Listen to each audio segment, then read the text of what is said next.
আল্লাহুম্মা আহইনি মিসকিনা, ও আল্লাহ সারা জীবন আপনি আমাকে মিসকিন অবস্থায় রাখেন।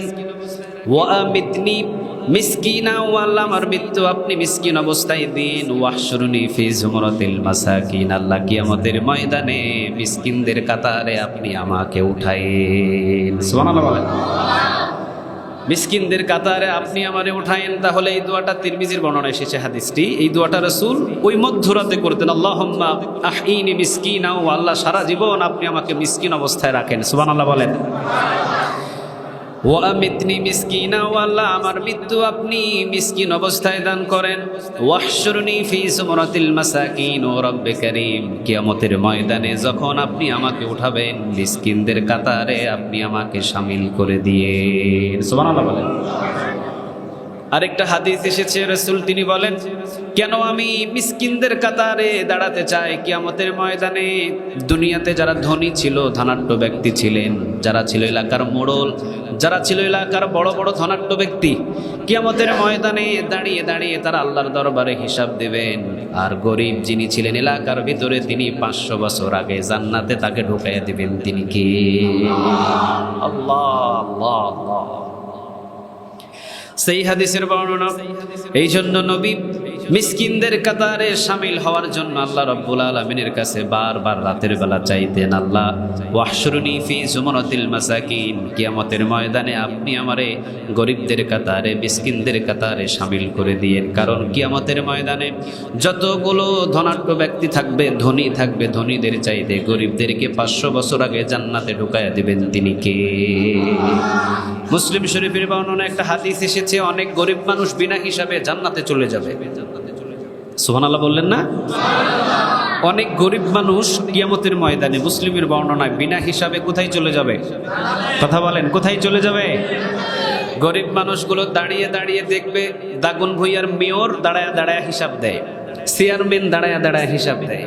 আপনাদের এই মসজিদের যারা ধনাঢ্য ব্যক্তি আছেন, যাদের কোটি কোটি সম্পদ, কোনো অভাব নাই, ওরা দাঁড়িয়ে দাঁড়িয়ে হিসাব দেয়। আর এই মসজিদের যিনি একেবারে দরিদ্র মানুষ, গরিব মানুষ, যার জীবনে ব্যাংক অ্যাকাউন্ট নাই, ও দাঁড়ায় দেখবে যে এরা যে সম্পদের হিসাব দেয়, এই সম্পদ তো আমি জীবনেও দেখি নেই, তো আমি দাঁড়ায় থেকে কি করব? মুসলিম শরীফের হাদিস, আমি দাঁড়িয়ে থেকে কি করব? আমার দাঁড়ায় থাকার এখানে দরকার নেই, কারণ আমার মালও নাই, সম্পদও নাই, এখানে দাঁড়ায় থেকে আমি কি করব? ওরা সবাই জান্নাতের দিকে রওনা দেবে। সামনে ফেরেশতারা এমনি দাঁড়াবে, এই তোমরা যাও কই? তোমরা হিসাব নিকাশ দিছ? তাদেরকে বলা হবে, তোমরা হিসাব দিয়েছ, তোমাদের কি হিসাব নেওয়া হয়েছে? নামাজ ঠিক, রোজা ঠিক, কিয়ামতের দিনের দাওয়াতি কাজ ঠিক, সব কিছু ঠিক ছিল।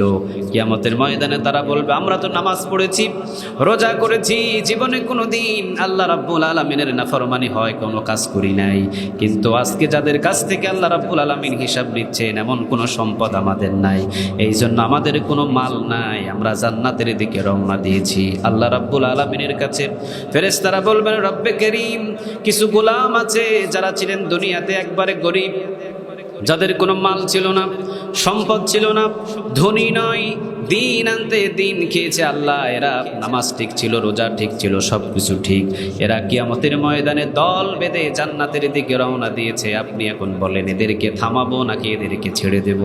গায়বী থেকে আওয়াজ আসবে, বিবি গাইরি হিসাব, বিনা হিসাবে এদেরকে আমি মাফ করে দিলাম। এখন বলেন তো দেখি, নবী যে দোয়া করতেন, আল্লাহুম্মা আহইনি মিসকিনা, আল্লাহ আপনি আমারে মিসকিন অবস্থায় রাখেন, এমনে এমনে না, কারণ কিয়ামতের ময়দানে মিসকিনদেরকে 500 বছর আগে গরিবদেরকে জান্নাতে ঢোকায় দেবেন। তিনি কে? আল্লাহ আমাদের যেই পরিস্থিতিতে রাখছেন, আমরা সবাই একটু আওয়াজ দিয়ে পড়ি আলহামদুলিল্লাহ। ইসলামের জন্য সব থেকে যারা বেশি সময় দিয়েছেন, গরিবদের চাইতে ধনী মানুষ বেশি না গরিব মানুষ বেশি?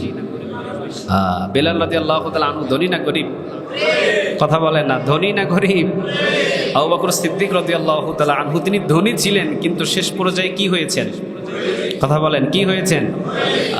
গরিব হয়েছেন। কারণ আবু বকরকে ফকির বলতো মদিনার মানুষ, আর আবু বকরকে ফকির বলতো, আবু বকরের সাথে সাথে আবু বকরের আল্লাহকেও ফকির বলতো, যার কারণে আল্লাহ এই পর্যায়ে একটা কোরআনের আয়াত নাজিল করে দিয়েছেন। চিৎকার দিয়ে পড়েন আল্লাহু আকবার। লাকাদ সামিআ আল্লাহু কাওলাল্লাযীনা ক্বালু ইন্নাল্লাহা ফকির। আল্লাহ সুবহানাহু ওয়া তাআলা এই আয়াতটা নাজিল করেছেন আবু বকরকে ফকির এবং আল্লাহকে ফকির বলার কারণে। তো ধনীদের চাইতে গরিব মানুষের সম্মান এবং মর্যাদা আল্লাহর কাছে বেশি না কম? আরো জোরে বলেন, বেশি না কম? একটু বেশি। আর ধনী মানুষ যদি আল্লাহর হুকুম মতো চলে তোর সম্মান তো আরো বেশি। চিৎকার দিয়ে পড়েন সুবহানাল্লাহ। ওসমান রাদিয়াল্লাহু তাআলা আনহু ছিলেন ধনী মানুষ। ওসমান রাদিয়াল্লাহু তাআলা আনহু ছিলেন ধনাঢ্য ব্যক্তি। জীবনে কোনো দিন ওসমান রাদিয়াল্লাহু তাআলা আনহুর কাছে কোনো মিসকিন গিয়েছেন, কোনো ফকির গিয়েছেন, খালি হাতে এসেছেন, এমন কোনো রিপোর্ট ওসমানের জীবনে নাই। সুবহানাল্লাহ বলেন। রাসূলের কাছে একজন গিয়েছে সাহাবী, গিয়ে বলতেছি, ইয়া রাসূলুল্লাহ, আমার একটা উট দেন, আমি যদি একটা উট হাদিয়া পাই তো আমি ভিক্ষা করা ছেড়ে দেব। সবচেয়ে হালাল কাজের ভিতরে দুইটা আল্লাহ পছন্দ করেন, একটা হলো তালাক, আর একটা কি? ভিক্ষা। আরেকটা কি? ভিক্ষা। হাত পেতে যে নেয় ও হাত পেতেই জীবন ভোর চলতে হবে, কারণ হাত পাতে নেওয়াটাকে অপছন্দ করেন তিনি কে? কর্ম করো, কাজ করো, হাত পেতে ভিক্ষা করো না। যদিও হালাল তারপরেও এটাকে অপছন্দ করেন তিনি কে? তাহলে আপনি যদি আমাকে একটা উঠা দিয়ে দেন আমি ভিক্ষা করা বন্ধ করে দিব। রাসূল বললেন, আমার কাছে তো উট নাই, তাহলে ব্যবস্থা করে দেন। সাথে সাথে নবী বললেন, তাহলে আমার জামাতা ওসমান রাদিয়াল্লাহু তাআলা আনহুর কাছে যাও, ওসমানের কাছে গেলেই তোমার জন্য একটা উটের ব্যবস্থা হয়ে যাবে। সুবহানাল্লাহ বলবেন না? ও রওনা দিয়েছে, ঠিক আছে তাহলে ওসমানের কাছে যাই। ওসমানের দরজার আশেপাশে গিয়ে সাহাবীরা জিজ্ঞাসা, ওসমান রাদিয়াল্লাহু তাআলা আনহু রাসূলের জামাতা কোথায়? কই এই বাড়িটা ওনার। বাড়ি দেখে ওর পছন্দ হয় নাই, জীর্ণ শীর্ণ বাড়ি। ওনার কি উট আছে? কয় ওনারে গিয়ে জিগাও। তো সাহাবীরে বলে যে ওসমান রাদিয়াল্লাহু তাআলা আনহুর কি চিনেন? হ্যাঁ, ওই যে ওইখানে। তো ওসমান রাদিয়াল্লাহু তাআলা আনহুর কাছাকাছি গিয়ে দেখে বাতাসে তুলাগুলো যখন বাতাসের দিকে উড়ায় নিয়ে যায়, ওই তুলাগুলো আবার ধরে ধরে বস্তার ভেতরে ওসমান ভরে। তো এই ভিক্ষুক চিন্তা করছে, যেই বেড়া বাতাসে তুলা উড়াইতে দেয় না, নোয়াখালী ভাষা আর কি, যেই বেড়া বাতাসে তুলা উড়াইতে দেয় না, সেই বেড়া আমারে উঠ দিব কেমনে? হ্যাঁ, এই বেড়া বুঝি আমারে উঠ দিব না, এর কাছে উঠ চাইয়া মানিজ্য যা আছে এটা নষ্ট হয়ে যাবে, দরকার নাই। রাসূলের কাছে গিয়ে বলে, যে ব্যক্তির কাছে আপনি আমারে উঠ নেওয়ার জন্য পাঠাইছেন, এ তো তুলাই বাতাসে উঠতে দেয় না, এ আমারে উঠ দিবে কেমনে? এর মতো কৃপণ মানুষ আমি জীবনে দেখি নাই। বাতাসে দু চারটা তুলা উঠতে পারে, তো এটা আবার কি টুকায় টুকায় নিয়ে আসতে হবে? বিশ্বনবীজি বললেন, আমার জামাতা সম্পর্কে তোমার আইডিয়া নাই, ওসমান রাদিয়াল্লাহু তাআলা আনহু সম্পর্কে তোমার ধারণা নাই। যাও আমার ওসমান রাদিয়াল্লাহু তাআলা আনহুর কাছে যাও, সোজাসুজি গিয়ে সালাম বিনিময় করে আমি তোমাকে যেটা বলেছি সেটা তার কাছে পেশ করো। আবার দ্বিতীয়বার নবীর কথায় আবার রওনা দিলেন। এবার দেখলেন আগেরটা ছিল স্বাভাবিক, এবার যেই কাণ্ড দেখেছেন এই কাণ্ডটা হলো অস্বাভাবিক। বস্তার ভিতর থেকে কিছু পিঁপড়া লাইন ধরে চাল মুখে করে নিয়ে পিঁপড়ার গর্তে যায়, আর ওসমান প্রতিটা পিঁপড়ার মুখ টিপে ধরে চালগুলো নিয়ে আবার বস্তায় রেখে দেয়। আচ্ছা আপনারা বলেন তো দেখি, এরকম কৃপণ মানুষকে আপনাদের এই মেড ইন পাকিস্তান বাজারে আছে? এটা কি বাজার? এটা পাকিস্তান বাজার হইল কেমনে? হ্যাঁ, আচ্ছা যাক, বলার দরকার নেই। এটার নাম শুনলে বোঝা যায় আসলে এলাকায় কোন মানুষ বসবাস করে, ঠিক না ভাই? ঠিক। হ্যাঁ, তো পিঁপড়া লাইন ধরে বস্তা করে নিয়ে যায় সমস্ত চাল, একটা একটা একটা একটা করে লাইন ধরে, আর ওসমান রাদিয়াল্লাহু তাআলা আনহু পিঁপড়ার মুখ চিপে ধরে আর মুখ থেকে চাল নিয়ে আবার বস্তায় রেখে দেয়। এই ভিক্ষুক বেটা দেখে এর মাথা তো নষ্ট। হাই হাই, আগের বার দেখছিলাম স্বাভাবিক, এইবারে যা দেখলাম, যে বেটা একটা পিঁপড়ারে একটা চাল খাতে দেয় না, ও আমারে একটা আস্ত উট কেমনে হাদিয়া দেয়। নবীর দরবারে গিয়ে বলতেছেন, ইয়া রাসূলুল্লাহ, আমার উট লাগবে না, আমি বিদায় হয়ে গেলাম, আমার উটের দরকার নাই। নবী বলেন, আমার ওসমান সম্পর্কে তোমার ধারণা নাই, আমার ওসমান রাদিয়াল্লাহু তাআলা আনহু সম্পর্কে তোমার জানা নাই। যাও সোজা গিয়ে ওসমান রাদিয়াল্লাহু তাআলা আনহুর সামনে দাঁড়াবা, সালাম বিনিময় করবা, আর একটা উট হাদিয়া চাইবা, বলবা যে বিশ্বনবী মুহাম্মদুর রাসূলুল্লাহ সাল্লাল্লাহু আলাইহি ওয়াসাল্লাম আমাকে পাঠিয়েছে। সুবহানাল্লাহ বলেন। যাও এবার চোখ বন্ধ করে কোনো দিকে না তাকায় সোজা ওসমান রাদিয়াল্লাহু তাআলা আনহুর সামনে দাঁড়ায় সালাম বিনিময় করে তিনি বলতেছেন, রাসূল বলেছিল আমাকে একটা উট দেওয়ার জন্যে, আমি জানি আপনি আমার উট দিতে পারবেন না, এই জন্য আমি আগেই বিদায় হয়ে যাচ্ছি। ওসমান রাদিয়াল্লাহু তাআলা আনহু পিছনে হাত দিয়ে সুন্দর করে মহব্বত কৌশলের সাথে বললেন, এখানে বসেন, আমি যদি আপনাকে উট দিই হয়তো বা আপনার পছন্দ হবে না, এই জন্য চলেন শতাধিক উট আমার ওই পাহাড়ের চূড়ায় ঘাস খাওয়ার জন্য, অথবা পাথরের ভিতরে, মরুভূমির ভিতরে 1 শতাধিক উট আছে, সেখান থেকে যেইটা প্রয়োজন সেইটা আপনি খুশি হিসাবে গ্রহণ করে এরপরে আপনি আমার কাছ থেকে বিদায় হবে। আমি উসমান দিলে তো তোমার পছন্দ হবে না, তা আমি তোমারে দিলে তোমার পছন্দ যদি না হয়, তোমার পছন্দ মতো যদি আমি দান না করতে পারি, তো এটা কেমন দান হলো? তুমি খুশি তো খুশি হবেন, একজন আওয়াজ দিয়ে বলেন তিনি কে? চলো, তো কান্ধের উপরে হাত দিয়ে ওরে নিয়ে গেছে শতাধিক উট। ও ভিতরে ভিতরে ঘাবড়াই গেছে, ব্যাপারটা কি, উট দিবে নাকি পিডুনি দিবে? ও ভিতরে ভিতরে ঘাবড়ায়, কারণ যেই মানুষটা তুলা বাতাসে উঠতে দেয় না, যেই মানুষটা পিঁপড়াকে একটা চাল খেতে দেয় না, এই মানুষটা উট দিবে, এটা কি বিশ্বাস করা যায়? কথা বলেন না কেন, বিশ্বাস করা যায়? যেই মানুষটা রং চা একটা কিনে খায় না, সেই মানুষটা যদি শেরাটন হোটেলে আপনাদেরকে সবাইকে দাওয়াত দেয়, ওই দাওয়াত যে ওখানে খাইতে যাবেন, এটা কি ভিতরে বিশ্বাস নিতে পারবেন? এলাকার সবচেয়ে কৃপণ ব্যক্তি, ও শেরাটন হোটেলে আমাদেরকে দাওয়াত দিছে, মনে হয় আমাদের ভাড়া যেটা যাওয়া আসা এটাই লস। ভিক্ষুক বড় চিন্তিত। যখন শতাধিক উটের কাছে গেলেন, একের পর এক উট দেখাচ্ছেন, বলছেন যে উটটা আপনার পছন্দ সেই উটটা আপনি এখান থেকে নিয়ে যান।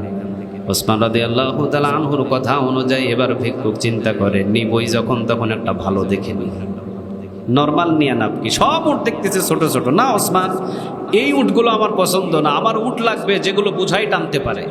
ওসমান রাদিয়াল্লাহু তাআলা আনহু তিনি বললেন, তাহলে একটু দেরি করতে হবে। ইয়ামেনি শহর থেকে আমার 17টা উট আসবে, ওই 17টা উট আমি পাঠিয়েছি আতরের ব্যবসার জন্য, বোঝাই টানতে পারে। 17টা উট আসবে ইয়ামেনি শহর থেকে, কিছুক্ষণ পরে হয়তো আমার এখানে হাজির হবে। চলো একসাথে খাবার খাও, নাস্তা করো, বিশ্রাম নাও, উটগুলো আসলে উটগুলো দেখাবো, সেখান থেকে বাছাই করে তোমাকে একটা হাদিয়া দিব। চিন্তা করে দেখেন, তো ওসমান রাদিয়াল্লাহু তাআলা আনহু খাবার খাচ্ছেন, নাস্তা করছেন, এই কাছাকাছির ভিতরে ইয়ামেনি শহর থেকে আতরের ব্যবসায়ের এই উটগুলো চলে এসেছে বোঝাই বহন করে। তো বোঝাইগুলো নামানোর পর উটগুলো দাঁড়িয়ে আছে। ওসমান বলতেছে যে এই উটের ভিতরে যেটা তোমার পছন্দ এটা নিয়ে যাও। ও একটা থেকে শুরু করছে, সবার লাস্টে যেটা ছিল ওইটা থেকে শুরু করতে করতে দেখে যে ওর সামনের যে উটটা, এই উটটা খুব পছন্দ। ওসমান রাদিয়াল্লাহু তাআলা আনহুরে বলে, ওসমান সামনের যে উট এটা আমার অনেক পছন্দ। ওসমান রাদিয়াল্লাহু তাআলা আনহু কর্মচারীদেরকে বললেন, তাকে এই উটটা বুঝিয়ে দাও, যেভাবে বুঝাইয়া দিলে সে খুশি হয় ওইভাবে বুঝিয়ে দাও। ওসমান রাদিয়াল্লাহু তাআলা আনহুর কথা অনুযায়ী কর্মচারী তাকে উট বুঝিয়ে দিলেন। উটের রশি ধরে যখন টান দিয়েছেন, উটের নিয়ম হলো রাহাবার মেনে চলা। আমরা যদিও রাহাবার মেনে চলতে পারি না, ইমাম সাহেবের পিছনে নামাজ পড়ি 50,000 মানুষ, কিন্তু ওই ইমামকে সমাজের নেতা হিসাবে মানতে আমরা রাজি নাই, ঠিক না ঠিক? আপনাদের ইমাম সাহেব উনি আল্লাহু আকবার বলে আপনাদেরকে উঠায় নামায়, রুকু করে, সেজদা করে, এখানে আপনারা ওনাকে ইমাম সাহেব মানেন, রাহবার হিসাবে মানেন, কিন্তু এখান থেকে বাহির হয়ে বিচার করলে গাঁজাখোর, মদখোর, ইয়াবাখোরদেরকে দাওয়াত দেন, ইমাম সাহেবদেরকে দাওয়াত নাই। চিৎকারে দিয়ে বলেন ঠিক না ঠিক? যতদিন এই কালচার পরিবর্তন না হবে ততদিন বাংলাদেশের ভিতরে শান্তি ঘরে ঘরে কখনো পৌঁছাতে পারে না। ওসমান রাদিয়াল্লাহু তাআলা আনহু তিনি বললেন, সামনের উটটা বুঝিয়ে দাও। সামনের উটটা ভিক্ষুককে বুঝিয়ে দিয়েছেন। উটের রশি ধরে যখন টান দিয়েছেন, পিছনে আছে কয়টা উট? উট হলো রাহাবার মেনে চলে। সামনের উটের রশি ধরে যখন ভিক্ষুক টান দিয়েছেন, পিছনের 16টা উটও রওনা দিয়েছেন। 16টা উট রওনা দিয়েছেন। ওসমান রাদিয়াল্লাহু তাআলা আনহুকে ডাক দিয়ে কর্মচারী বলছেন, ওসমান সামনের উট দিয়েছেন হাদিয়া, সামনের উট ধরে যখন টান দিয়েছে, পিছনের 16টা উট রওনা দিয়েছে। ওসমান বলছেন তাকে বলে দাও, সে যদি 17টা উট নিতে রাজি হয়, আমি ওসমান 17টা উট তাকে হাদিয়া দেব। ধনী মানুষ ছিলেন ওসমান, কিন্তু ওসমানের জন্য জীবিত থাকাকালীন জান্নাতে ঘর বানায় রেখেছেন তিনি কে? আল্লাহু আকবার। আল্লাহ যেন ধনী এবং গরিব আমরা যারা আছি আমাদেরকে সাহাবীদের মতো জীবন গঠন করার তৌফিক দান করে, বলেন আমিন। আর একটু জোরে বলেন আমিন।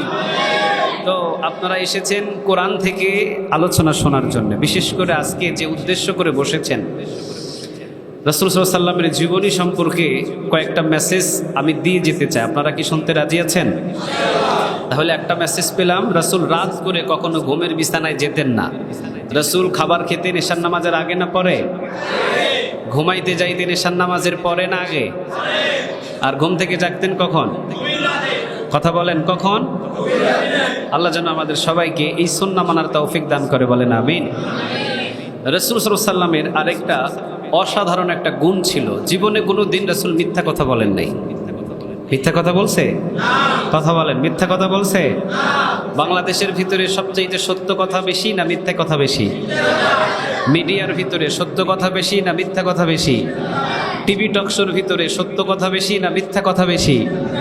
হ্যাঁ, মিথ্যা কথা যতদিন পর্যন্ত বাংলাদেশ থেকে না উঠবে ততদিন পর্যন্ত আমাদের বাংলাদেশে শান্তি কখনো ফিরে আসতে পারে? ৬৩ বছরে রাসূলের কোনো মিথ্যা কথা নাই। সুবহানাল্লাহ বলবেন না? রাসূল যখন ছোট্ট বয়সে ছিলেন তখনও তিনি জীবনে কোনোদিন মিথ্যা কথা বলে নাই। রাসূল যখন ছোট ছিলেন তখনও তিনি ইনসাফ প্রতিষ্ঠিত করেছেন। সুবহানাল্লাহ বলেন। রাসূল সাল্লাল্লাহু আলাইহি ওয়াসাল্লাম তার একজন মা ছিল, নাম ছিল আমিনা, আরেকজন মা ছিল সেটাকে বলা হয় দুধ মা, সেটার নাম কি? কাছাকাছি না? আমিনা হালিমা, আমিনা হালিমা। সাদিয়া গোত্রের ভিতরে হালিমা বসবাস করতেন। তো লম্বা ঘটনা আছে এখানে। হালিমা এসেছেন একটা ধনির দুলালি নেওয়ার জন্য, কিন্তু ধনির দুলালি পান নাই, পেয়েছেন একটা এতিম। কিন্তু হালিমাতুস সাদিয়া তাকানোর পরে নিজের স্বামীকে বলছে যে এই বাচ্চা ছাড়া আমি সাদিয়া গোত্রে ফিরে যাব না। আপনি একবার তাকিয়ে দেখেন তো। স্বামীও তাকানোর পরে স্বামী চিন্তা করেছে এই বাচ্চা ছাড়া আমিও যাব না। স্বামী এবং স্ত্রী দুইজনে মিলে এতিম মুহাম্মদকে নিয়ে তারা রওনা দিয়েছেন। চিৎকার দিয়ে পড়েন আল্লাহু আকবার। রাসূল সাল্লাল্লাহু আলাইহি ওয়াসাল্লামের আরেকজন ভাই ছিলেন, দুধ ভাই। তো হালিমাতুস সাদিয়া ছিলেন খুব রুগ্ন শুকনো একজন মানুষ, স্তনে তেমন বেশি দুধ ছিল না। কিন্তু রাসূলকে যখন কুলে নিয়েছেন, হালিমাতুস সাদিয়া ইবনে হিশামের বর্ণনায় তিনি বলেন যে আমি 18 বছরের কুমারীর মতো যৌবনকাল ফিরে পেয়েছি। চিৎকার দিয়ে পড়েন আল্লাহু আকবার। ওয়ামা আরসালনাকা ইল্লা রাহমাতাল লিল আলামিন। নবীকে দুনিয়াতে রহমত স্বরূপ প্রেরণ করেছেন তিনি কে? আল্লাহু আকবার বলবেন না? তো রাসূল ছোট থাকতে ইনসাফ প্রতিষ্ঠিত করেছেন। কিভাবে জানেন? কারণ রাসূল সাল্লাল্লাহু আলাইহি ওয়াসাল্লামকে দুধ পান করানোর জন্য হালিমাতুস সাদিয়া উনি ডান স্তনে তাকে দুধ পান করানোর জন্য লাগিয়ে দিয়েছে। কিন্তু ডান স্তনে দুধ পান করানোর পর বাম স্তনের দিকে টানে, মুখ দেয় না। ডান স্তন থেকে পান করে, বাম স্তনের দিকে মুখ নেয় না। আবারও ডান স্তন পান করানোর পর যখন বাম স্তনের দিকে মুখ নেয়, বাম স্তনের দিকে কখনো মুখ ফিরায় না। সকল হালিমাতুস সাদিয়া চিন্তা করলেন মনে হয় আমার এই পালক পুত্র মুহাম্মাদের অসুস্থ হয়েছে। নিয়ে গেলেন একটা খ্রিস্টানের বড় একটা পাদ্রীর কাছে। নিয়ে গিয়ে এই বড় একটা পাদ্রীকে জিজ্ঞাসা করলেন, খ্রিস্টানদের বড় আলেম, যে এই আমার ছেলেটা অসুস্থ হলো কিনা একটু দেখেন তো দেখি। আমার এই ছেলেটা ডান স্তন থেকে দুধ পান করে, কিন্তু বাম স্তনে ফিরাইলেই ও মুখটাকে বারবার ফিরিয়ে নেয়, ব্যাপারটা কি? এবার বলতেছে এত সুন্দর বালক তুমি পাইলা কই? এ তো তোমার এলাকার বালক নয়, এর তো জন্ম হওয়া দরকার কুরাইশ বংশের ভিতরে। চিৎকার দিয়ে পড়েন আল্লাহু আকবার। হালিমাতুস সাদিয়া তিনি চিন্তিত হয়ে গেলেন, আপনি কেমনে জানলেন? আমি জানবো না মানে? ওর চেহারা, ওর গঠনে বলে ও সাধারণ কোনো মানুষ নয়। ওর প্রতিষ্ঠিত, ওর আশার ঘন্টায় বেজেছে জমিনের ভিতরে দিন প্রতিষ্ঠিত করা, ইনসাফ প্রতিষ্ঠিত করা। চিৎকার দিয়ে পড়েন আল্লাহু আকবার। তোমার এই পালক পুত্র কোনো অসুস্থ নয়, তোমার এই পালক পুত্র কোনো অসুস্থ নয়। সে এসেছে ইনসাফ প্রতিষ্ঠিত করার জন্য। সে কুরাইশ বংশের মানুষ। আমার হয়তো হায়াতে কুলাবে না, কিন্তু আমি যদি জীবিত থাকতাম আর তার ইনসাফ প্রতিষ্ঠিতর দিন যদি দেখতে পারতাম তাহলে আমার জীবনটা ধন্য হয়ে যেত। চিৎকার দিয়ে পড়েন আল্লাহু আকবার। অথচ আমরা 98% মুসলমান বাংলাদেশের ভিতরে রাসূলের ইনসাফ প্রতিষ্ঠিতর কোরআনটা পর্যন্ত পার্লামেন্টে নিয়ে যেতে পারি নাই। ঠিক না বেঠিক? এটা আমাদের কমতি, কারণ আমাদের দাওয়াতি কাজ আমরা এইভাবে সফল আঞ্জাম দিতে পারি নাই। কিয়ামতের ময়দানে যে কি জবাব দেব আল্লাহ ভালো জানে। আল্লাহ যদি বলে 98% মুসলমান বসবাস করছো তোমরা বাংলাদেশে, আমার কোরআন দিয়ে আইন ব্যবস্থা নিতে পারলা না কেন? এই প্রশ্ন যদি করে আমাদের মাথা উপরের দিকে তোলার মতো কোনো শক্তি থাকবে না। চিৎকার দিয়ে পড়েন ঠিক না বেঠিক? এই শক্তি আমাদের নাই। তো খ্রিস্টান পাদ্রী উনি বলল, হালিমা তোমার এই বাচ্চাটা অসুস্থ নয়, তার জন্মই হয়েছে ইনসাফ প্রতিষ্ঠিত করার জন্য। তোমার ডান স্তন থেকে সে দুধ পান করে আর বাম স্তনটা তোমার ছেলের জন্য সে ছেড়ে দিয়েছে। সুবহানাল্লাহ বলবেন না? এই জন্য নবী ছোট থাকতেই ছিলেন খুব অন্যরকম, কারণ 63 বছর বয়সে নবী জীবনে কোনোদিন কোনো মিথ্যা কথা বলেন নাই। আমরা তো নবীকে শুধুমাত্র মনে করেছি নবী হলেন এমন একজন মানুষ 40 বছরের পরে যিনি নবীয়তি পেয়েছেন। 40 বছরের পর তার নবীয়তির দাওয়াত শুরু হয়েছে। 40 বছরের পরের ইতিহাসগুলো আমরা জানি, 40 বছরের আগের যে ইতিহাস কত ঘটে গেছে এটা আমরা জানি না। 100 জন দার্শনিক, তারা বিশ্বনবীর জন্মের দিন থেকে মৃত্যুর দিন পর্যন্ত 100 জন দার্শনিক, বড় বড় লেখক, তারা গবেষণা করে রাসূলের 63 বছরকে তালাশ করার পর তারা লিখে দিয়েছেন পৃথিবীর ভিতরে, আমরা যদিও অন্য ধর্মীয় মানুষ কিন্তু পৃথিবীর ভিতরে আমরা বলে দিলাম 100 জন দার্শনিক, শ্রেষ্ঠ মানুষ যদি কেউ থাকে মুহাম্মাদের মতো শ্রেষ্ঠ মানুষ পৃথিবীতে একটাও না।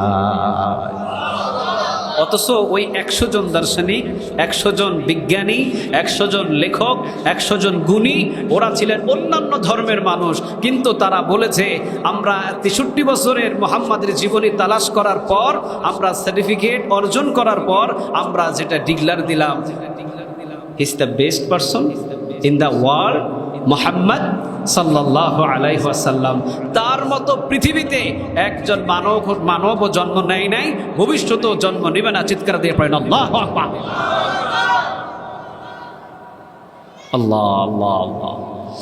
রাসূল সাল্লাল্লাহু আলাইহি ওয়াসাল্লাম জীবনে কোনোদিন মিথ্যা কথা বলেন নাই। তাহলে দ্বিতীয় নাম্বার আমার মেসেজ হলো, রাসূল সাল্লাল্লাহু আলাইহি ওয়াসাল্লাম জীবনে কোনোদিন মিথ্যা কথা বলে নাই।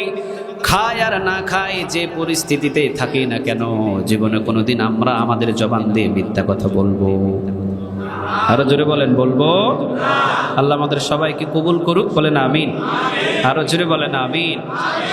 3 নাম্বার মেসেজ হলো, যতজন নবী দুনিয়াতে এসেছেন একজন নবী মুসিবতের ভিতরে পড়েছেন। একজন নবীকে আল্লাহ রাব্বুল আলামিন পরীক্ষার ভিতরে ফেলেছেন। কেউ আগুনে পড়েছেন, কেউ সমুদ্রের ভিতরে পড়েছেন, কেউ গাছের ভিতরে লুকিয়েছেন, করাতের চিরায় দ্বিখণ্ডিত হয়েছেন, কাউকে জবাই করা হয়েছে, কাউকে আঘাত করে শেষ করে দেওয়া হয়েছে। আর আখিরি জামানার পয়গম্বর মুহাম্মদুর রাসূলুল্লাহ সাল্লাল্লাহু আলাইহি ওয়াসাল্লামকে যতটা কষ্ট দেওয়া হয়েছে, কষ্ট যদি এক পাল্লায় দেওয়া হয়, সব নবীর কষ্ট যদি আরেক পাল্লায় দেওয়া হয়, নবীর 63 বছরের কষ্টটা অনেক ওজন হয়ে যাবে। সুবহানাল্লাহ বলেন। তায়েফের ময়দানে 3 দিন খাবার খান নাই। তায়েফের ময়দানে 3 দিন মানুষের দাঁড়ে দাঁড়ে ঘুরেছেন। এরপরে আসার সময় শুধু তাদেরকে এতটুকু বলেছিলেন, কালেমা তো পড়লা না, ঠিক আছে কালেমা পড়ো না, অন্তত আমি যে আবার মক্কায় ফিরে যাচ্ছি, তায়েফে যে আসছিলাম এই কথাটা অন্তত মদিনায় তোমরা কেউ পোছায়ও না। এই কথা তো মদিনাতে মক্কাতে পৌঁছালেন। পাশাপাশি রাসূলকে আসার সময় পাথর নিক্ষেপ করে চালন দেখছেন, চালনি দেখছেন আপনারা? চালনি যেই রকম ছিদ্র আছে এর চাইতে বেশি ছিদ্র করেছিলেন আমার রাসূলের শরীরটা। এরপরও তাদের জন্য বদদোয়া করে নাই। আল্লাহ সুবহানাহু ওয়া তাআলা এই জন্যই তার সম্মান এবং মর্যাদা জায়গায় জায়গায় বাড়িয়ে দিয়েছেন। চিৎকার দিয়ে পড়েন আল্লাহু আকবার। রাসূল বলেছেন যে আল্লাহ সুবহানাহু ওয়া তাআলা অসংখ্য নবীদেরকে অসংখ্য গুণ দিয়েছেন, অসংখ্য নবীদেরকে এক একটা কোয়ালিটি দিয়েছেন, অসংখ্য নবীদেরকে আল্লাহ সুবহানাহু ওয়া তাআলা এক একটা করে ডাক দিয়েছেন, কিন্তু আমাকে এমন একটা উপাধি দিয়েছেন যে হাবিবুল্লাহ, আমি অন্তরে যেটা চিন্তা করব আল্লাহ সেটা মঞ্জুর করবে। চিৎকার দিয়ে পড়েন সুবহানাল্লাহ। এগুলো এমনি এমনি নয়, রাসূলের ধৈর্য, রাসূলের গুণের কারণে রাসূলকে এই সম্মানের চেয়ারে বসিয়েছেন। তিনি কে? আরো জোরে বলেন, তিনি কে? আমরা সবাই মনে করি যে রাসূল সাল্লাল্লাহু আলাইহি ওয়াসাল্লাম মনে হয় শুধুমাত্র একজন রাসূল, শুধুমাত্র একজন ওহী প্রচারক। আমরা মনে করি যে রাসূল সাল্লাল্লাহু আলাইহি ওয়াসাল্লাম মনে হয় শুধুমাত্র একজন নবী, কিন্তু তিনি শুধুমাত্র নবী নয়। রাসূল সাল্লাল্লাহু আলাইহি ওয়াসাল্লাম তিনি এমন একজন রাসূল যে তিনি স্ত্রীদের কাছে গেলে তিনি তখন হয়ে গেছেন শ্রেষ্ঠ স্বামী। চিৎকার দিয়ে পড়েন আল্লাহু আকবার। আমরা মনে করি যে রাসূল মনে হয় শুধু নবীর ভিতরে শ্রেষ্ঠ নবী, আর বাকিগুলো কোনো ঘটনা আমরা জানিও না, শুনিও না, বুঝিও না। নবী শ্রেষ্ঠ নবী যে শুধু এতটুকু নয়, স্ত্রীদের কাছে যখন রাসূল যেতেন তখন তিনি কি হতেন? কথা বলে না, কি হতেন? তিনি হয়ে যেতেন শ্রেষ্ঠ স্বামী। যুদ্ধের ময়দান থেকে আসার পরে দিয়ে মেজাজ গরম থাকে না, তরবারিটা কাঁধে থেকে নামিয়ে তরকারি কুটে স্ত্রীদেরকে হেল্প করতেন, স্ত্রীদেরকে সহযোগিতা করতেন। চিৎকার দিয়ে পড়েন আল্লাহু আকবার। মধ্যরাতে যখন রাসূল ঘুম থেকে উঠতেন, ওই যে মধ্যরাতে যখন তিনি ঘুম থেকে উঠতেন, যখন দোয়া করতেন, তখন দোয়ার ভিতরে স্ত্রীদের জন্য তিনি দোয়া করতেন। সুবহানাল্লাহ বলেন। কোন দিন যে আমরা আমাদের স্ত্রীর জন্য দোয়া করছি এটা আমরা নিজেরা জানি না। কথা কন না কেন আপনারা? হেই বেডিল্লাই কিল্লাই দোয়া করতাম, হেই বেডি তো আমার ঘরে শান্তিই দেয় না। উত্তর তো এরকম আসবে, হেই বেডিল্লাই তো আমার সব জলিপুরি শেষ, হেই বেডিল্লাই কিল্লাই আমি দোয়া করতাম। আহা, অথচ নবী প্রতি রাতে দোয়া করতেন। বিশেষ করে খাদিজা রাদিয়াল্লাহু তাআলা আনহার জন্য রাসূল বেশি দোয়া করতেন। কেন দোয়া করতেন জানেন? কারণ ইসলামের প্রথম পর্যায়ে খাদিজা রাদিয়াল্লাহু তাআলা আনহা এবং আবু বকর সিদ্দিক রাদিয়াল্লাহু তাআলা আনহু তারা যেইভাবে সহজ করে দিয়েছিলেন ইসলাম প্রচার করা, এইরকম উপকার ইসলামের দ্বিতীয় জন আর কেউ করতে পারে না। চিৎকার দিয়ে পড়েন আল্লাহু আকবার। রাসূল তো তখন দিনের বেলা দাওয়াতি কাজে বাহির হতে পারতেন না। কখন যাইতেন? কথা কয় না, কখন যাইতেন? রাতের বেলা যাইতেন। রাতের বেলা তিনি যাইতেন। এরপরে ফজর নামাজের আগে আগে সাথীদেরকে দেখা করে শেষ করে ফজর নামাজের আগে আগে তিনি নিজের ঘরে আসতেন। আসার পরে যখন টোকা দিতেন, যখনই দরজায় একটা টোকা দিতেন, টোকার সাথে সাথে দরজা খুলে যেত। রাসূল বলতেন, খাদিজা তুমি কি ঘুমাও নাই? এখনো পর্যন্ত মনে হচ্ছে তুমি জেগে আছো। রাসূল সাল্লাল্লাহু আলাইহি সাল্লামের কথা অনুযায়ী খাদিজা বলতেন, ইয়া রাসূলুল্লাহ, আপনি আছেন বাহিরে, আর আমি খাদিজা যদি এই পিঠটা ওই বিছানায় লাগাই তো কিয়ামতের ময়দানে আল্লাহর দরবারে জবাব দিব কি?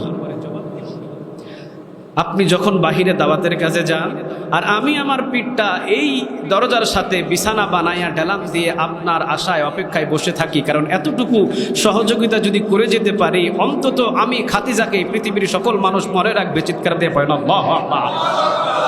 মনেও রাখছে। পৃথিবীতে একজন নারী আল্লাহর পক্ষ থেকে সালাম পেয়েছে, নাম কি?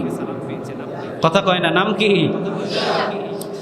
সূরা লাহাব নাজিল হয়েছেন, তাব্বাত ইয়াদা, পড়েন তাব্বাত ইয়াদা আবি লাহাবিন ওয়া তাব মা আগনা আনহু মালুহু ওয়া মা কাসাব সায়াসলা নারান যাতা লাহাবিন ওয়া ইমরাতুহু হাম্মালাতাল হাতাব ফি জিদিহা হাবলুম মিন মাসাদ।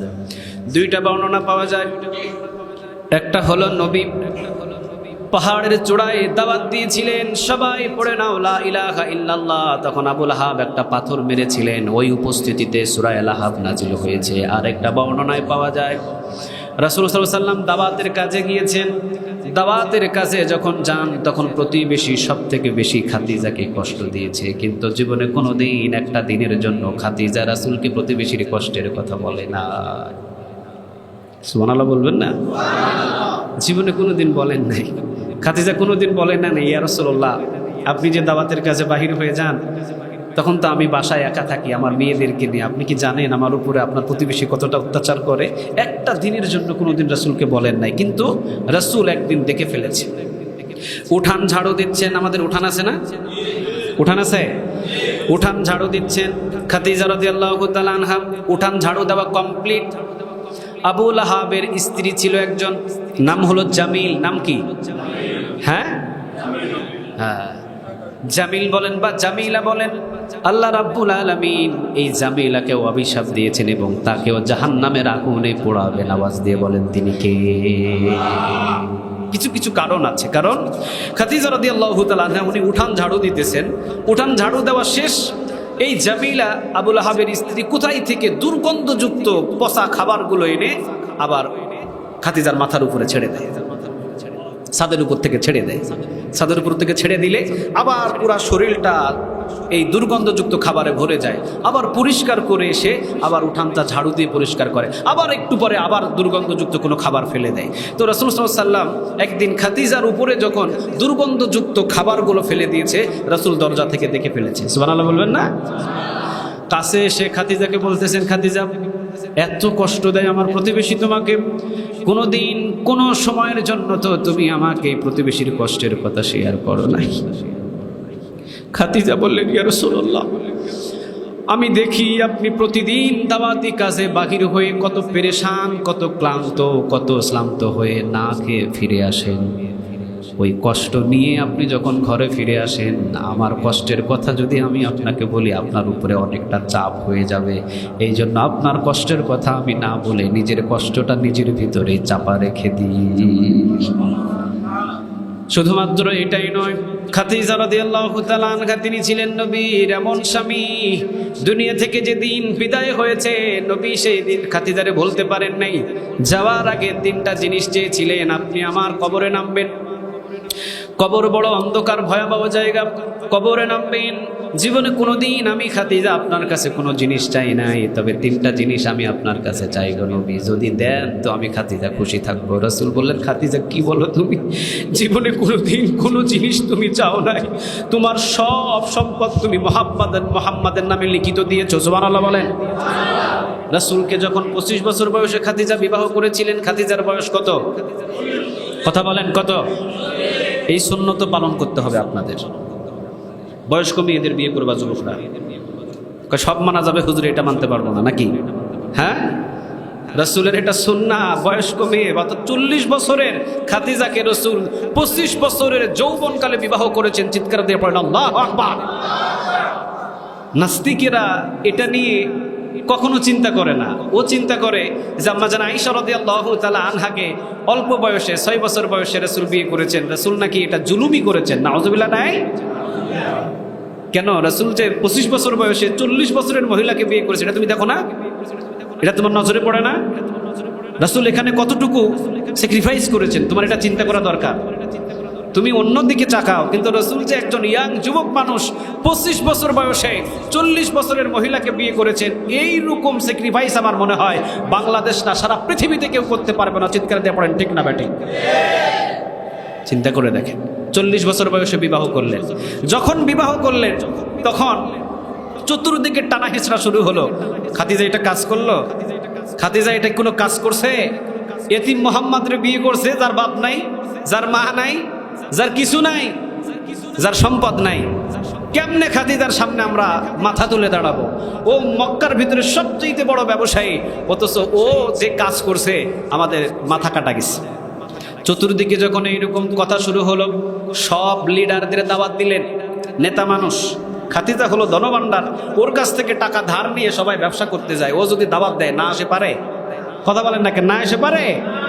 আবু সুফিয়ান সহ সবাই সবগুলো গিয়ে খাদিজার কাছে বাস আয়োজনে অনুষ্ঠিত অবস্থায় সবাই বসছে।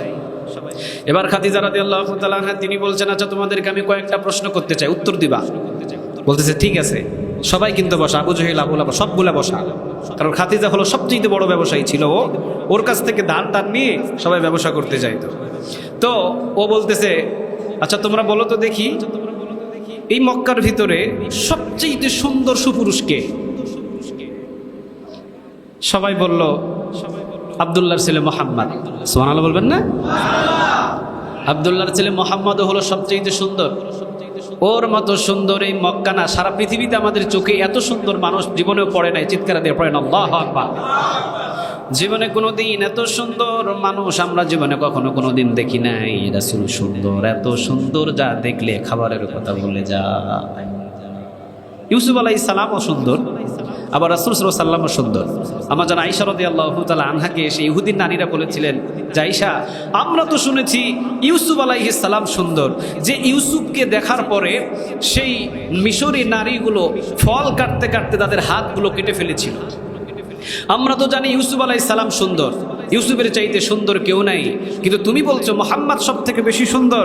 আম্মা জান আয়েশা রাদিয়াল্লাহু তাআলা আনহা তিনি বলেছিলেন, আমার রাসূলকে যদি ওই মিশরের নারীরা আমার রাসূলের চেহারার দিকে যদি একবার তাকাতো, ইউসুফরে দেখে তো ফল কাটতে কাটতে হাত কেটেছিল, ওই নারীরা ফল কাটতে কাটতে আমার নবীকে দেখে হাত কাটতো না, স্বয়ং কলিজায় পুষ লাগাইয়া দিত। চিৎকার দিয়ে পড়েন আল্লাহু আকবার। ইউসুফ আলাইহিস সালামের চেহারা দেখে কোনো তার উম্মত না খেয়ে থাকতে পারে নাই, কিন্তু আমার নবীর চেহারা দেখে সাহাবীরা খাবারের কথা ভুলে যেতেন।